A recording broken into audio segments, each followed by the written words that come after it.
राधे राधे। जय श्री कृष्णा। जय माता दी। आज सोमवती अमावस्या है। आप सभी श्रोताओं को सोमवती अमावस्या की बहुत बहुत शुभकामनाएं। यह तिथि जहां एक ओर चंद्रमा का लोप दर्शाती है, वहीं दूसरी ओर गहराई, श्रद्धा और आत्मिक शुद्धि की यात्रा का आरंभ भी है। अमावस्या का दिन पितरों की तृप्ति, उनकी मुक्ति और कृपा पाने के लिए अत्यंत शुभ माना जाता है। इस दिन किया गया श्राद्ध, तर्पण, दीपदान, कथा और व्रत न केवल पितृदोष को शांत करता है, बल्कि जीवन में सुख, शांति और समृद्धि का द्वार भी खोलता है। आज हम जिस कथा को सुनने जा रहे हैं वह है सोमवती अमावस्या की कथाएं। और यह कथाएं हमें सिखाती है कि जब हम अपने पूर्वजों का स्मरण, उनका सम्मान और धर्म पूर्वक तर्पण करते हैं तो वे हम पर आशीर्वाद की वर्षा करते हैं। यह कथाएं केवल किसी देवी की नहीं, बल्कि संवेदनशील आत्माओं की रक्षा और पुण्य का संदेश है।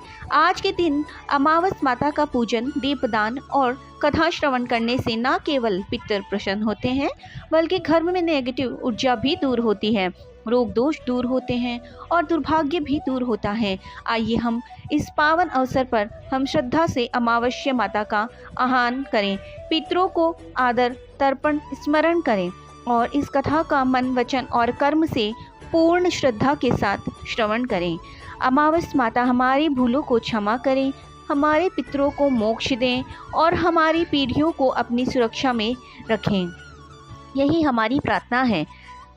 हमारे पूज्य पितृ हैं, पितामह, माताम और समस्त देवगत पूर्वजगण, आप सभी को हमारा साष्टांग प्रणाम है। आपने हमारे जीवन में हमारे लिए जो त्याग और संस्कार दिए, वही आज हमें जीवन में आगे बढ़ने की शक्ति देते हैं।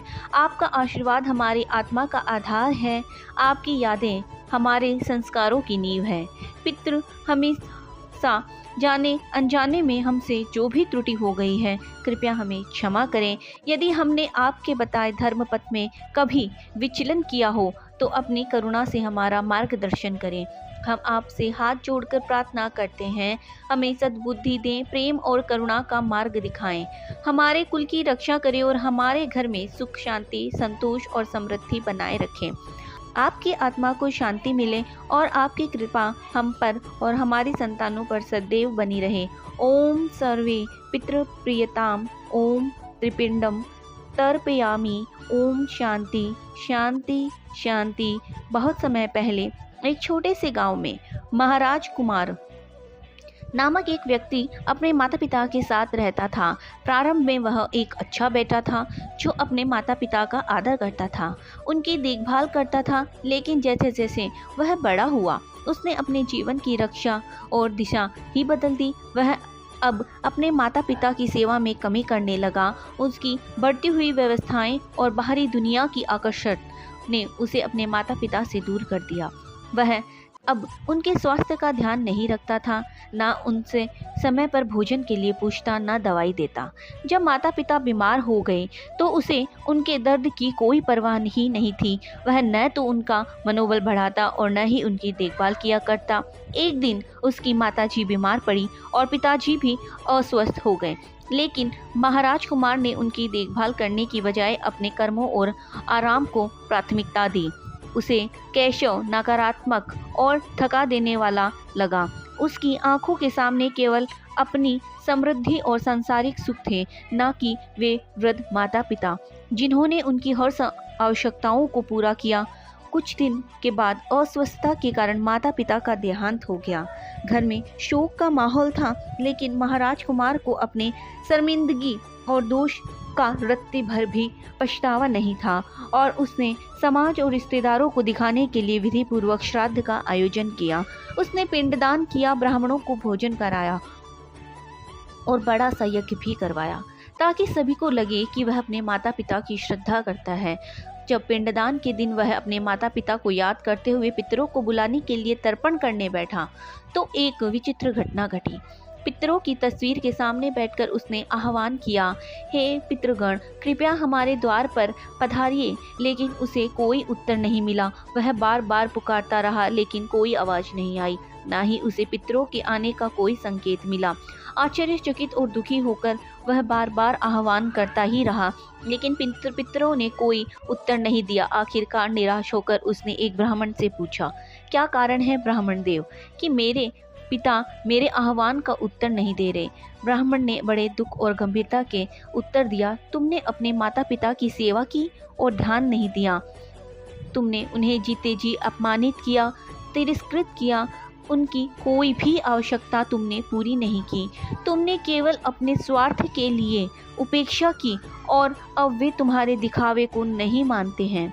क्योंकि सच्चा श्राद्ध तब होता है जब हम अपने माता पिता के जीवन में सेवा करें, न कि उनके निधन के बाद। ब्राह्मणों के शब्दों ने महाराज कुमार के दिल में गहरा आघात पहुंचाया। अब उसे एहसास हुआ कि दिखावा और धर्म का पालन केवल कागज पर नहीं होता। जब तक हम अपने माता पिता के जीवित रहते उनकी प्रति सच्चे आभार और उनकी सेवा नहीं करते, तब तक कोई पूजा और श्राद्ध उनका दिल नहीं जीत सकता। आखिरकार महाराज कुमार को अपनी गलती का एहसास हुआ और उसने अपने जीवन का महत्वपूर्ण पाठ सीखा और उसने स्वयं के कर्मों का पश्चाताप किया।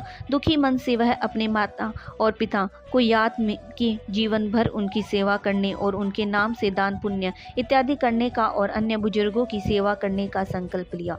यह कथा हमें सिखाती है कि जीवित माता पिता की सेवा और उनके सम्मान करना ही असली श्रद्धा है। दिखावे के लिए श्राद्ध और पिंडदान करना तो केवल एक भारी कर्म है। जब तक उसे दिल से सम्मान और सच्ची सेवा नहीं मिलती। सच्चा धर्म तभी है जब तक हम अपने माता पिता के साथ जीवन के सच्चे संबंध बनाएं और उनके हर ज़रूरत का ख्याल रखें, ना ही केवल उनके देहांत के बाद उनके नाम पर श्राद्ध करने का केवल आडंबर भर करते रहें। यह कथा हम सभी को सिखाती है कि धर्म, परिवार और समाज के रिश्तों को बनाए रखना चाहिए। जो हम सभी को यह कथा सिखाती है कि हम अपने परिजनों के प्रति प्रेम और सम्मान की भावना को कभी नहीं छोड़ना चाहिए। अब सुनिए सोमवती अमावस्या के दिन सुनी जाने वाली मुख्य कथा। और अमावस माता की कथा पौराणिक कथा के अनुसार प्राचीन समय में एक प्रतापी राजा राज्य करता था। उनका एक बेटा था, एक बहू थी। एक दिन बहू ने चोरी से मिठाई खा ली और नाम चूहे का लगा दिया, जिस वजह से चूहे को बहुत गुस्सा आ गया। उसने मन ही मन निश्चय किया कि चोर को राजा के सामने तो लेकर ही आऊँगा। फिर एक दिन राजा के यहाँ कुछ मेहमान आए हुए थे। सभी मेहमान राजा के कमरे में सोए हुए थे। बदले की आग में जल रहे चूहे ने रानी की साड़ी ले जाकर उस कमरे में रख दी। जब सुबह मेहमानों की आंख खुली तो उन्होंने रानी का कपड़ा देखा तो वे हैरान रह गए। और जब राजा को यह बात पता चली तो उन्होंने अपनी बहू को महल से बाहर निकला दिया। अब रानी रोज शाम को दिया जलाती और ज्वार उगाने का काम करती, रोज पूजा करती, फिर गुड़ने का प्रसाद बांटती। एक दिन राजा उस रास्ते से निकल रहे थे तो उनकी नज़र उन दो और बड़ी राजमहल से लौटकर राजा ने सैनिकों को जंगल भेजा और कहा कि देखकर आओ क्या चमत्कारी चीज़ थी। सैनिक जंगल में उस पीपल के पेड़ के नीचे गए। उन्होंने वहां देखा कि आपस में बात कर रहे थे। सभी अपनी अपनी कहानी बता रहे थे कि उन्हें दियों में से एक दिया ऐसा भी था जो बिल्कुल शांत था। तब बाकी सभी दियों ने उस शांत दिए से पूछा, तुम अपनी कहानी बताओ। तब उस दिए ने बताया कि वह रानी का दिया है और रानी को मिठाई चोरी की वजह से चूहे ने रानी की साड़ी मेहमानों के कमरे में ले जाकर रख दी थी और बेकसूर रानी को सजा मिल गई। फिर यह सारी बात सैनिकों ने महल में आकर राजा को बताई, जिससे बाद राजा ने रानी को क्षमा कर दिया और महल वापस बुला लिया। इसके बाद सभी खुशी खुशी रहने लगे। इस तरह अमावस की पूजा करने और दीपक जलाने से रानी की सभी समस्याओं का अंत हुआ। इस तरह जो भी अमावस्या तिथि के दिन पूजा करके दीप जलाने के बाद इस कथा को सुनता है, उसकी सभी मनोकामनाएं वैसे ही पूर्ण होती है जैसे रानी की हुई। जैसा दुख रानी को दूर हुआ, वैसे ही इस कथा को कहने, सुनने और हुंकारा भरने वाले सभी भक्तों का दूर होता है। सोमवती अमावस्या के दिन सुहागिन महिलाएं भगवान शिव की पूजा करके अखंड सौभाग्य की कामना करती है और सोमवती देव से आशीर्वाद मांगती है। जैसे उनका सुहाग अखंडित रहे, वैसे ही उनका भी सौभाग्य और सुहाग बना रहे। और इस अमावस्या के दिन सुहागन महिलाएं पूजा करने के बाद जो व्रत कथा सुनती है या पढ़ती है वह इस प्रकार है। पौराणिक कथा के अनुसार एक साहूकार के 7 बेटे और एक बेटी थी। उनके घर अक्सर एक ब्राह्मण भिक्षा मांगने आया करता था। जब भी साहूकार की बेटी भिक्षा लेकर आती तो वह ब्राह्मण भिक्षा लेने से मना कर दिया करता था और कहता था कि तुम्हारे भाग्य में सौभाग्य नहीं वैधव्य लिखा है। यह सुनकर साहूकार की बेटी बहुत दुखी हो जाती थी। कई बार ऐसा ही होता रहा। तब एक दिन साहूकार की बेटी ने अपनी माँ को सारी बात बता दी कि कैसे एक ब्राह्मण भिक्षा मांगने आता है और उससे भिक्षा लेने की मना कर देता है। साहूकार की पत्नी ने अपनी बेटी से कहा कि अगली बार जब भी वह भिक्षुक आए तो मुझे बताना। फिर एक दिन जब वह भिक्षुक द्वार पर आया, उस समय साहूकार की पत्नी दरवाजे से पीछे छुपकर सारी बातें सुनने लगी। वही हुआ जैसा हमेशा होता था। भिक्षुक ने साहूकार की बेटी से भिक्षा लेने से मना कर दिया और कहने लगा कि तुम्हारे भाग्य में सुहागी नहीं विधवा होना लिखा है। इस बात को सुनकर साहूकार की पत्नी दरवाजे की आड़ से बाहर आकर भिक्षुक से कहने लगी कि एक तो हम भिक्षा दे रहे हैं, ऊपर से आप हमें अशुभ बातें कह रहे हैं। ब्राह्मण ने कहा, मैं जो कुछ भी कह रहा हूँ वह सच है। आपकी बेटी के भाग्य में ऐसा ही लिखा है। जब विवाह के समय आपकी बेटी फेरे ले रही होगी, उसी समय सांप आकर उसके पति को काट लेगा और वह विधवा हो जाएगी। ब्राह्मण की ऐसी बातें सुनकर साहूकार की पत्नी दुखी हुई, लेकिन फिर ब्राह्मण से बोली कि अगर आपको यह पता है कि यह विधवा होगी तो आपको इसका हल भी पता होगा।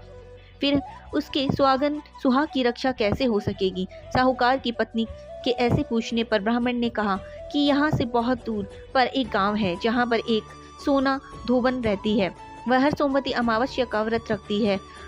इससे उसका सुहाग अटल है। अगर वह आकर अपना सुहाग आपकी बेटी को दे देगी तब उसका वैधव्य टल जाएगा। ब्राह्मण की बात सुनकर साहूकार की पत्नी ने ब्राह्मण को धन्यवाद किया और वह सोना धोबन की खोज में निकल पड़ी।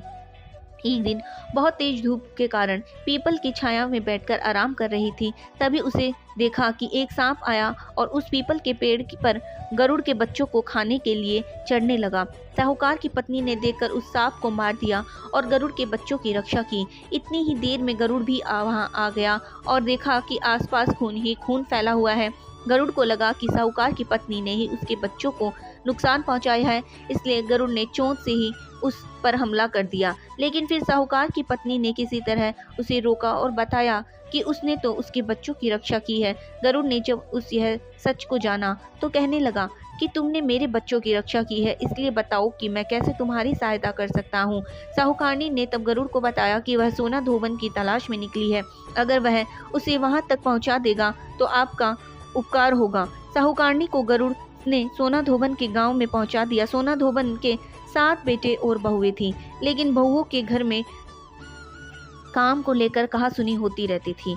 साहूकारनी को एक उपाय सूझा और वह हर रात जब सभी लोग सो जाते तो सोना धोबन के घर में चुपके से चली जाती और घर का सारा कामकाज करके निकल जाती।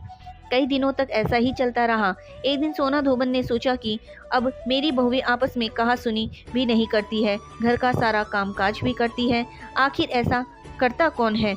यह सब जानने के लिए सोना धोबन छुप कर बैठ गई और सब कुछ अपनी आंखों से देख लिया। काम करने जब साहूकारनी जाने लगी तब धोबन ने उसे पकड़ लिया और पूछने लगी कि तुम कौन हो और यहाँ इस तरह मेरे घर का काम करके क्यों चली जाती हो? साहूकारनी ने कहा, मैं सब बता दूंगी, लेकिन पहले वचन दो कि सारा सच जानने के बाद तुम मेरी मदद जरूर करोगी। सोना धोबन ने साहूकारनी का वचन दे दिया। साहूकारनी ने सारी बातें सोना धोबन को बता दी और अपने साथ चलने के लिए कहा। सोना धोबन साहूकारनी के साथ चलती जाने से पहले अपनी बहुओं से बोली कि मेरे लौटने तक हो सकता है कि तुम्हारे ससुर जी की मृत्यु हो जाए, लेकिन उनके शरीर को तेल में डुबोकर रखना, अंतिम संस्कार मत करना। सोना धोबन इस प्रकार चलते चलते साहूकारनी के घर आ गई और जब साहूकारनी को बेटे का विवाह हो रहा था तब फेरों के समय एक सांप लहलहाता हुआ चला आया। सोना धोबन ने उस सांप के आगे दूध और लावा रख दिया। जैसे ही वह सांप दूध पीने लगा कि सोना धोबन ने उस सांप को एक पिटारे में बंद कर दिया और फिर साहूकारनी की बेटे से कहने लगी कि अब तक मैंने जितने भी सोमवती अमावस्या का व्रत रखा है उन सभी का पुण्य फल से साहूकारनी की बेटी को देती हूँ। इसके बाद साहूकारनी की बेटी का वैधव्य टल गया और वह सौभाग्यवती बन गई। इधर सोना धोबन ने पकड़े हुए सांप को दूर जंगल में ले जाकर छोड़ दिया। फिर सोना धोबन अपने गांव लौटने लगी। तब एक दिन रास्ते में ही सोमवती अमावस्या पड़ गई। सोना धोबन ने इस दिन व्रत रखा और पीपल की पूजा की, कथा का पाठ भी किया। इसी बीच घर में सोना धोबन के पति की मृत्यु हो गई। जब वह वापस घर लौटी तो उसने देखा कि रास्ते में किए हुए सोमवती अमावस्या का पुण्य अपने पति को दे दिया और जिससे उसका मरा हुआ पति फिर से जीवित हो गया। लोगों ने जब सोना धोबन से पूछा कि तुमने अपने मरे हुए पति को कैसे जीवित कर लिया, तब उसने बताया कि उसने सोमवती अमावस्या के व्रत के प्रभाव से अपने पति को जीवित किया है। तब से उस गांव के सभी सुहागिन महिलाएं भी अपने अपने पति की लंबी आयु की कामना में सोमवती अमावस्या का व्रत रखने लगी। अमावस्या माता जैसे आपने साहूकारनी के बेटे और सोना धोबन के पति की रक्षा की, जैसे उनका सुहाग अमर किया, इसी तरह इस कथा को कहने और सुनने और हुकारा भरने वाली सभी सुहागिन महिलाओं को सुहाग की रक्षा करना, सभी को सुहाग अटल रखना। प्रेम से बोलिए अमावस्या माता की जय। अगर आपको कथा पसंद आए तो कथा को लाइक एंड सब्सक्राइब अवश्य करिए। धन्यवाद।